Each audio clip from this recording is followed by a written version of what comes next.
আপনারা একটা বিষয় দেখেছেন ইতিমধ্যেই, আলেমদের মধ্যে একটা, বিশেষ করে কওমি আলিয়া তথা জামাত এবং কওমি পন্থী আলেমদের মধ্যে একটা দ্বন্দ্ব চলতেছে যে মিয়ারে হক, সত্যের মাপকাঠি কারা? সাহাবীরা কি সত্যের মাপকাঠি, নাকি আসলে সত্যের মাপকাঠি কারা? এ বিষয় নিয়ে বিজ্ঞ আলেমদের মধ্যে বিশাল একটা দ্বন্দ্ব ইতিমধ্যে আমরা দেখেছি। মূলত মেয়ারে হক এই ইস্যু, যেটা মেয়ারে হক কি হবে, এটা সরাসরি আল্লাহ রাব্বুল আলামিন কোরআনের মধ্যেই সত্যের মাপকাঠি কি হবে আল্লাহ পাক ১৫০০ বছর আগে কোরআনের মধ্যে দিয়ে দিয়েছে। এখানে আলাদাভাবে তার অন্যদিকে নজর দেওয়ার কোনো সুযোগ নাই, কারোর উসুল দেখার তো দরকার নাই, যেখানে সমাধান কোরআনের মধ্যে হয়ে গেছে। এখন মূলত মুসলিম উম্মার মধ্যে বিভেদ তৈরি করার জন্য ঠুনকো বিষয়কে কেন্দ্র করে তারা গোটা মুসলিম উম্মাকে শতদলে বিভক্ত হয়ে যাচ্ছে। তারা আজকে বিভিন্নভাবে এক প্রকার আলেম আর এক প্রকার আলেমদেরকে, নিজের ভাই আলেমদেরকে তারা আজকে গালিগালাজ করতে, তুচ্ছ তাচ্ছিল্য করতে, মন্দ নামে ডাকতে দ্বিধাবোধ করতেছে না। গোটা মুসলিম উম্মা অবাক হয়ে যাচ্ছে। আজকে আলেমদের এই বিভেদ শুরু হয়ে গেছে। মিয়ারে হক, সত্যের মাপকাঠি কারা বা সত্যের মাপকাঠি কি? অনেকে বলতেছে সত্যের মাপকাঠি সাহাবী। সরাসরি আপনি সাহাবী সত্যের মাপকাঠি বলতে পারবেন না। আবার সাহাবীদেরকে অনুসরণ করতে হবে, এ কথাও কোরআনের মধ্যে আছে। কিন্তু সত্যের মাপকাঠি কি আল্লাহ পাক সূরা নিসার ৫৯ নম্বর আয়াতের শেষের দিকে বলে দিয়েছে। আয়াতটি এরকম, আল্লাহ পাক বলেন, ইয়া আইয়ুহাল্লাযীনা আমানু আতিউল্লাহা ওয়া আতিউর রাসূল ওয়া উলিল আমরি মিনকুম। স্পষ্ট কথা, এখানে কোনো আমার মনে হয় না যে কারোর রসুল, কোনো আকাবির কে কি বলছে, তাফসিরে কে কি লেখছে, হ্যাঁ এটা যদি না বোঝেন আপনি তাফসির দেখতে পারেন। তাফসির বোঝার মূলনীতি আপনি সরাসরি কোরআন থেকেই বুঝতে পারবেন, কারণ কোরআনের মূল মুফাসসির কোরআন নিজেই। যে জিনিসটা আমরা সমাধান করতে পারবো না আমাদের জ্ঞান স্বল্পতার কারণে, এগুলোর জন্য আমরা বিশেষ করে তাফসির, জমহুর আলেম তাফসিরের উসুল আমরা অবশ্যই ফলো করব, রাসূলের হাদিস আমরা অবশ্যই ফলো করব। আল্লাহ পাক এখানে বলতেছেন, ইয়া আইয়ুহাল্লাযীনা আমানু, হে ঈমানদারেরা শোনো, আতিউল্লাহ, আল্লাহর ইতাত করো নির্দ্বিধায়। আল্লাহর ইতাত করো মানে কি? সব তাফসীর কারক বলেছেন আল্লাহর ইতাত করো মানে হচ্ছে আল্লাহর কোরআন মেনে চলো, আল্লাহর আইন মেনে চলো, এটা হচ্ছে আল্লাহর ইতাত। ওয়া আতিউর রাসূল, এবং রাসূলের ইতাত করো তথা রাসূলের সুন্নাহ মানো। ওয়া উলিল আমরি মিনকুম, এবং তোমাদের নেতৃত্ব দেয় যারা, উলিল আমর যারা, তোমরা তাদের অনুগত্য করো। তবে এখানে কথা আছে, আল্লাহ পাক আতিউল্লাহ, আল্লাহর এতাতের আগে, নিজের এতাতের আগে আতিউ বলেছে, রাসূলের এতাতের আগে ও আতিউল বলেছে, কিন্তু উলিল আমরের আগে ও উলিল আমরি মিনকুম, ও আতিউ উলিল আমরি মিনকুম কিন্তু বলেন নাই। তার মানে উলিল আমরকে ততক্ষণ পর্যন্ত তোমরা অনুসরণ করবে যতক্ষণ পর্যন্ত একটা নেতৃত্ব, একটা নেতা, উলিল আমর কোরআন, আল্লাহর আইন, নবীর সুন্নাহ মেনে চলবে, ততক্ষণ পর্যন্ত উলিল আমরকে তোমরা অনুসরণ করে চলবে। কিন্তু যদি তোমাদের মধ্যে এরপরেও যদি কোনো দ্বন্দ্ব দেখো, মতবিরোধ দেখো, সমস্যা যদি হয়ে যায়, ফাইন তানাযাতুম ফি শাইইন ফারুদ্দুহু ইলাল্লাহি ওয়া রাসূলি। স্পষ্ট কথা, আল্লাহ পাক বলতেছেন এরপরেও এই যে কওমি, আলিয়া, জামাত, হেফাজত, তোমাদের মধ্যে যদি কোনো দ্বন্দ্ব দেখা দেয়, যদি তোমাদের আকীদার কোনো প্রশ্ন চলে আসে, তোমাদের মধ্যে যদি কোনো ফিরকার কথা চলে আসে, তখন তোমরা উলিল আমর ততক্ষণ পর্যন্ত মানবে, সেই জায়গায় তোমরা ফিরে যাবে।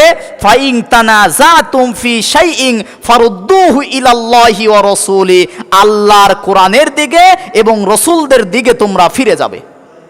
এখানে তো সাহাবীদের কথা নাই, কোরআন এবং সুন্নাহর দিকে তোমরা ফিরে যাবে। সত্যের মাপকাঠি এক কথাই যদি বলতে হয় কোরআন এবং সুন্নাহ। রাসূল সাল্লাল্লাহু আলাইহি ওয়াসাল্লাম প্রতিটা আম্বিয়া کرام নিষ্পাপ, নিষ্কলুষ, এতে কোনো সন্দেহ নাই। আল আম্বিয়া মাসুমুন, প্রত্যেকটা নবী রাসূল নিষ্পাপ, নিষ্কলুষ। আল্লাহ পাক আমার আপনার রাসূলের ক্ষেত্রে সূরা কলামের শুরুর দিকেই বলেছেন, ইন্নাকা লা আলা খুলুকিন আযীম, নিশ্চয়ই নবীদের চরিত্র পুত পবিত্র। আল্লাহ পাক নবীদেরকে তিনটে স্পেশাল জিনিস দান করেন। তার এক নাম্বার, আল্লাহর নবী যারা হবে আল্লাহ পাক তাদের প্রতি ওহী নাজিল করে, আসমানি ওহী, আল্লাহর পক্ষ থেকে কিতাব ওহী নাজিল করে। দ্বিতীয় নম্বরে তাদেরকে আল্লাহ পাক মুআজিজা, সমসাময়িক সময় বাতিলকে প্রতিহত করার জন্য মুআজিজা দান করে। 3 নম্বরে প্রত্যেকটা নবীকে আল্লাহ পাক উত্তম চরিত্র দিয়ে পৃথিবীকে বাঁচিয়েছেন। এটা নবীদের মৌলিক গুণ ছিল এই 3টা। এখন নবীরা ছিল হচ্ছেন মিয়ারে হক, সত্যের মাপকাঠি, আর এই সত্যের মাপকাঠির ধারক এবং বাহক ছিল সাহাবায়ে কেরাম। কোনো সন্দেহ নাই আল্লাহ রাব্বুল আলামিন তাদের ক্ষেত্রে কোরআনের মধ্যে আয়াত নাজিল করে দিয়েছে। আল্লাহ পাক সূরা তওবার 100 নম্বর আয়াতের প্রথম অংশেই বলেছেন, ওয়াস-সাবিকুনাল আউয়ালুনা মিনাল মুহাজিরিনা ওয়াল আনসারি ওয়াল্লাযীনা ইত্তাবাউহুম বিইহসান রাদিয়াল্লাহু আনহুম ওয়া রাদু আন। আল্লাহ পাক বলেছেন, আর মুহাজির এবং আনসারদের মধ্যে যারা অগ্রগামী। এখানে একটা কথা মনে রাখবেন, সব সাহাবীর দাম একরকম কিন্তু নয়। আমাদের চোখে সাহাবীদের ধোলার সমতুল্য আমরা নয়, তবে রাসূল সাল্লাল্লাহু আলাইহি সাল্লাম হাদিসের মধ্যে দেখেছি সূরা আনফালের 72, 74, 75 নম্বর আয়াতের মধ্যে বলেছেন সাহাবীরা 3 প্রকার। এক, মক্কায় যারা কালেমা পড়ে ঈমান এনে মুসলমান হয়ে হিজরত করেছে, এই আনসার সাহাবী, এই সিনিয়র সাহাবীরা হচ্ছে শ্রেষ্ঠ সাহাবী। মদিনায় থেকে হুদাইবিয়ার সন্ধি পর্যন্ত অথবা মদিনায় থেকে হিজরত করে ফতে মক্কা বিজয় পর্যন্ত সাহাবী, এরা এক প্রকার সাহাবী, দ্বিতীয় গ্রেডের সাহাবী। আর মক্কা বিজয়ের পরে যারা ঈমান এনে সাহাবী হয়েছে, আজ পর্যন্ত এদের যত সাহাবী ছিল নবীর জীবন দশায়, এরা তৃতীয় স্কেলের সাহাবী। আল্লাহ পাক সূরা আনফালের 72 নম্বর আয়াতের মধ্যে সেই কথাগুলো জানিয়েছে। আল্লাহ পাক বলেন, ইন্নাল্লাযীনা আমানু ওয়া হাজারু ওয়া জাহাদু বিআমওয়ালিহিম ওয়া আনফুসিহিম ফি সাবিলিল্লাহি ওয়াল্লাযীনা আওয়াউ ওয়া নাসারু উলাইকা বা'দুহুম আউলিয়াউ বা'দ। এক প্রকার সাহাবী, নিশ্চয় যারা ঈমান এনেছে, হিজরত করেছে, নিজেদের মাল এবং জান দিয়ে আল্লাহর রাস্তায় জিহাদ করেছে, এরা হচ্ছে প্রথম শ্রেণীর সাহাবী। মক্কায় জুলুম নির্যাতন স্বীকার করেও যারা ঈমান এনেছে। দ্বিতীয় নাম্বার, আল্লাহ রাব্বুল আলামিন সূরা আনফালের পরবর্তী আয়াতগুলোতে আল্লাহ পাক বলেছেন, ৭৪ নম্বর আয়াতে বলেন, আল্লাযীনা আমানু ওয়া হাজারু ওয়া জাহাদু ফি সাবিলিল্লাহি ওয়াল্লাযীনা আওয়াউ ওয়া নাসারু উলাইকা হুমুল মুমিনুনা হাক্কা। আল্লাহ পাক বলেন, নিশ্চয় যারা ঈমান এনেছে, হিজরত করেছে, আল্লাহর পথে জিহাদ করেছে, এবং ওয়াল্লাযীনা আওয়াউ ওয়া নাসারু যারা আশ্রয় দিয়েছে, মুহাজির যারা, এদেরকেও আল্লাহ পাক ভালোবাসে। এরাই হচ্ছে উলাইকা হুমুল মুমিনুনা হাক্কা, প্রকৃত মুমিন। দ্বিতীয় স্টেপ। এরপরে আল্লাহ পাক ৭৫ নম্বর আয়াতের মধ্যে 3টা জাতির কথা বলেছেন, ওয়াল্লাযীনা আমানু মিন বা'দ ওয়া হাজারু ওয়া জাহাদু মা'আকুম ফাউলাইকা মিনকুম। আল্লাহ পাক বলেছেন যে এরপরে যারা ঈমান এনেছে, হিজরত করেছে, জিহাদ করেছে এবং তাদেরকে সাহায্য করেছে, এরা হচ্ছে শ্রেষ্ঠ সাহাবী। 3 প্রকার। হিজরতের আগের সাহাবীদের দাম কখনোই হিজরতের পরের সাহাবীর মতো নয়। ফতে মক্কার পরে সাহাবী যারা ঈমান এনেছে, কিন্তু প্রথম সেই জুলুম নির্যাতন করা মক্কার সাহাবীর মতো শ্রেষ্ঠ অগ্রগামী সাহাবী তারা নয়। সকল সাহাবী শ্রেষ্ঠ, কিন্তু সিনিয়র সাহাবী আছে। এখন সকল সাহাবী মাপকাঠি মিয়ারে হক হবে না, সকল সাহাবী মিয়ারে হক হবে না। অনেক সাহাবী তো মুরতাদও হয়ে গেছে। যেরকম বুখারী শরীফের 1846 নম্বর হাদিসের মধ্যে আসছে, আব্দুল ইবনে খাতাল মুসলমান ছিল কিন্তু মুরতাদ হয়ে গিয়েছিল।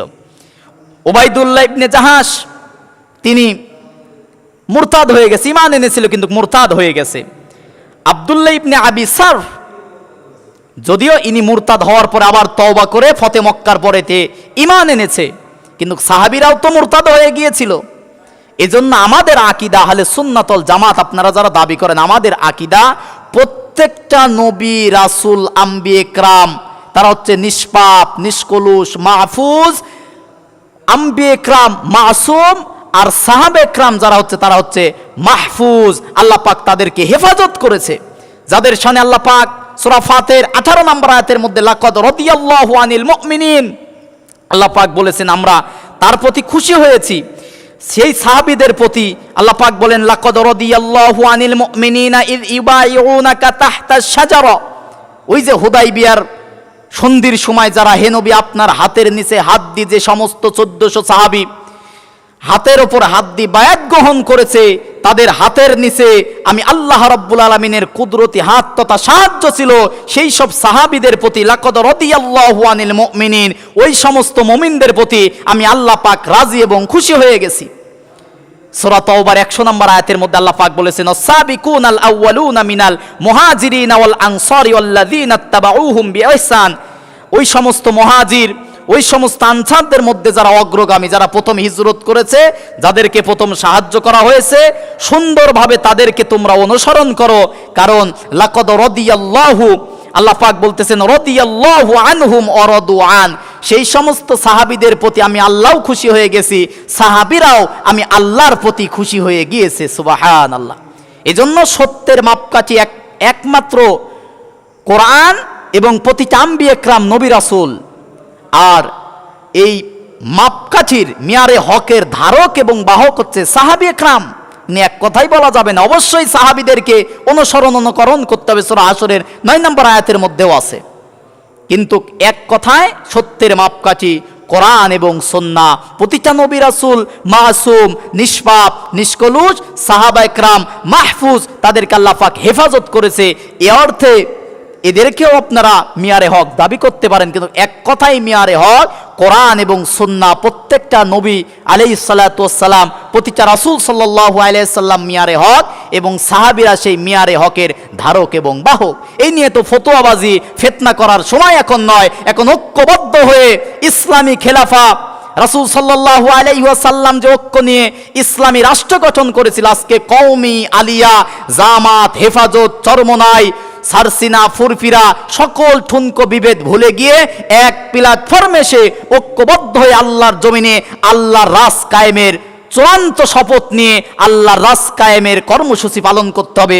বিভেদ করার সময় এখন মুসলমানদের নাই, ঐক্যবদ্ধ হওয়ার সময় এখন মুসলমানদের।